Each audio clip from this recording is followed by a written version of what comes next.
You might already wonder how exactly the mind learns what it needs to know, when it needs to know it, without trying to know it at all. As you're wondering that, you can notice the sound of your breath, the subtle rhythm, a reminder the flow is already flowing. And isn't it interesting how, the more you forget what doesn't serve, the more your unconscious remembers what does. There was a time once, a time before the time you now remember, when a child didn't question whether they were connected. They simply were. Birds don't ask permission to fly. Rivers don't hesitate to flow. So why would you resist the universal rhythm when it already pulses in your chest? Let me ask you this. What if you're not separate at all? What if you are never disconnected? What if you are, right now, the perfect instrument, tuned to the harmony of the universe? The bamboo doesn't grow for 5 years, not above ground anyway. Yet each day it drinks, it roots, it deepens, and then in the 5th year it rockets upward, 5 feet per day. But here's the question. Did it grow in 5 years or in 5 weeks?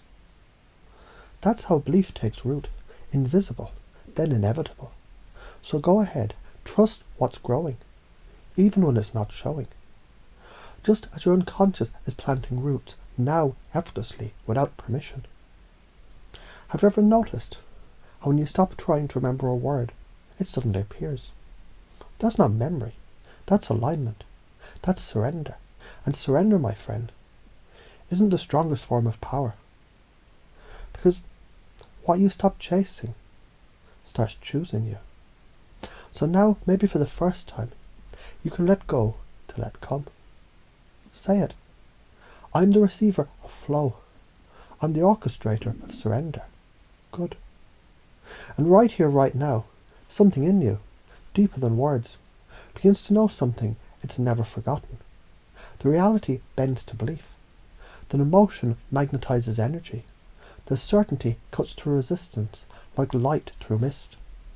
Because what you believe, you perceive, and what you perceive becomes. So when you say, I'm connected to universal flow, you're not hoping, you're installing, you're rewriting, you're reclaiming, you're aligning with your core code to the cosmic current. And when a man begins to believe differently, he behaves differently. When he behaves differently, he becomes someone new. And when he becomes someone new, he believes what the new version of him must believe to be true. And that's the secret. You don't force change, you embody inevitability.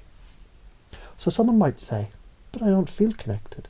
And that's perfect, because not feeling connected is proof you know connection exists. You can't feel the absence of something that you've never known. So the disconnection is the echo of your alignment, calling you home. Disconnection is the doorway. Walk through it.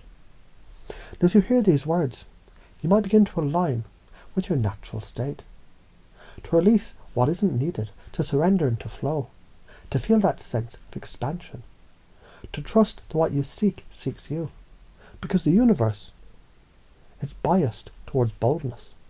Say it. The universe flows to me, through me, as me. Good. Again. I'm not the drop. I'm the ocean in motion. Ever watch a tree try to grow faster? You can't, because it never does.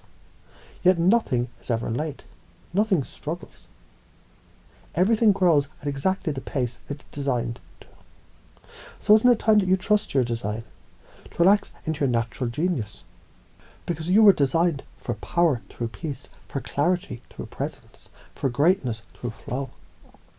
Isn't it strange how just imagining your unconscious is rearranging itself to accommodate these truths already starts to make them more true? Your identity is elastic, your belief system rewritable, your operating system now updating, version infinite, build today, installed by you, validated by the universe, runtime eternity, activation now. And if you ever felt that feeling, that sudden surge of I knew this all along, You might just be experiencing your own deeper intelligence, finally catching up to your conscious self. And maybe the best part of this whole process is it doesn't require effort, only permission. Because you don't try to enter flow. You remember. You already are it. Just like you don't force yourself to become enough. You just realize you always have been. You're now aligned with the universal flow. Flow follows focus, and your focus is flawless. Trust is the shortcut. Surrender is strength. Your state creates your story. Resistance is a request for realignment. Inner peace is power, and you already have both. The universe is your co-creator, not your opponent. You don't chase, you channel. Momentum matters more than perfection. Emotion is energy in motion, and you are the director. Beliefs bend biology. Thoughts shape truth. You already are what you're becoming. And as all this sinks in, or rather rises up from within, you can begin to notice what it's like to live from this place, to act from this clarity, to move in rhythm with all that is, all that was, all that's becoming. And the next time you hear the words, I'm connected to universal flow, you'll feel the old familiar whisper, not from outside, but from deep within, reminding you that this isn't a belief you learned, it's the truth you've returned to.